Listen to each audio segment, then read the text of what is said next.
J'ai tourné les pages de ce roman et je me suis délectée. Alors, j'ai pensé au proverbe qui dit « Le plus bel âge de l'amitié est la vieillesse ». Bonjour, je m'appelle Monique Pelletier, passionnée de lecture. Dans le but de vous faire connaître les auteurs québécois, j'ai lu un livre, nom de ma chaîne YouTube. Je vous propose différents exposés sur les œuvres de nos écrivains d'ici. Aujourd'hui, je vais vous parler du dernier roman de Claude Champagne. En 2022, ce jeune auteur signe son deuxième roman grand public qui a pour titre Rita en quête aux éditions Stanké. Pour l'écrivain, ce bouquin est une sorte de retour dans le temps puisque son personnage narrateur est inspiré de la vie de sa mère. Par le truchement de son héroïne, l'auteur soulève certaines problématiques comme les rapports hommes-femmes, la vieillesse, la maladie, l'agisme et la culpabilité qui y sont traitées avec humour et parfois avec ironie.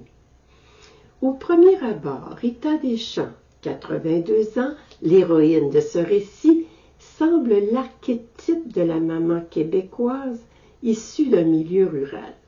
Mais très vite, le lecteur s'aperçoit que la vieille dame a du tempérament, pas le genre à se laisser marcher sur les pieds. L'écriture est particulière. Claude Champagne a su se mettre dans la peau de son personnage. Toute la saveur, le charme de ce roman vient de la langue populaire, indissociable avec la personnalité de Rita Deschamps. Situons d'abord notre héroïne dans l'espace-temps.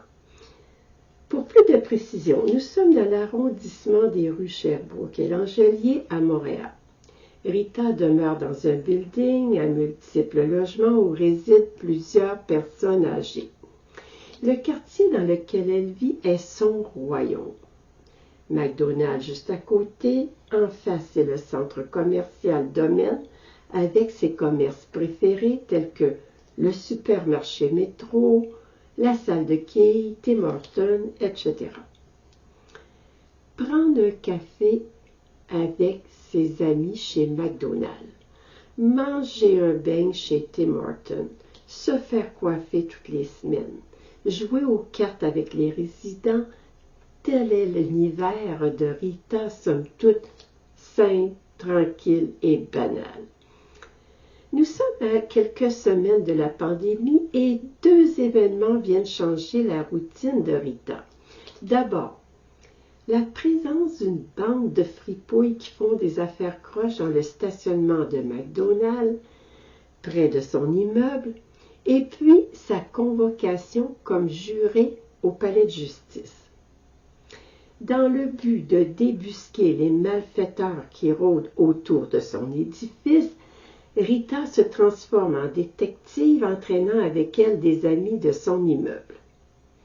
L'octogénaire croit dur comme fer que des jeunes drogués en veulent aux vieux en brisant les vitres et en mettant le feu au tapis. Au même moment, elle est convoquée comme jurée dans un procès, mais sa candidature est refusée à cause de son âge. Qu'à cela ne tienne. Elle se rend quand même au palais de justice et là, elle rencontre trois individus dont le loisir est de courir les procès. Ces personnes invitent Rita à se joindre à eux en lui faisant remarquer que certains juges donnent un très bon show. Dès les premières pages, j'ai eu un coup de foudre pour cette vieille dame.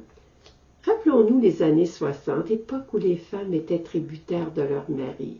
Arrivées à l'âge de la retraite, le mari décède, les enfants quittent le nid familial, commence pour ces femmes une autre vie.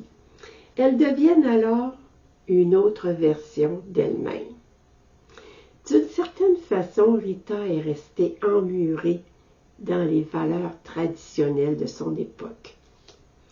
Mais en même temps, on s'aperçoit que sous le couvert de l'humour et de la dérision, elle a intégré certaines valeurs modernes, telles que son soutien au palais de justice aux femmes victimes d'abus, la reprise de son nom de famille à la mort de son mari et l'éducation de ses enfants selon les recommandations du docteur Spock. Rita Deschamps nous raconte comment une personne âgée peut se sentir face aux incapacités qu'engendre la vieillesse. Par exemple, les troubles de la vue qui la forcent à se départir de sa voiture, une perte auditive qui lui fait dire que les gens marmonnent au lieu de parler, la peur constante d'être arnaquée et son aversion pour Internet. Rita a du caractère et c'est ce regard malicieux sur la réalité qui l'aide à surmonter les défis de la vieillesse. La magie de ce roman, ce n'est pas l'enquête sur les malfaiteurs ou les procès au palais de justice, c'est la manière dont Rita interagit aux événements. Ce bouquin nous fait vivre bien des émotions, car avec des mots de tous les jours, l'auteur est capable de nous sensibiliser aux défis qu'engendre le déclin du temps sur nos vies. À l'instar des personnages de ce livre, force est de constater que le plus bel âge pour se nourrir de l'amitié est bien la vieillesse. La fougue, la passion, la santé nous échappant, reste l'amitié.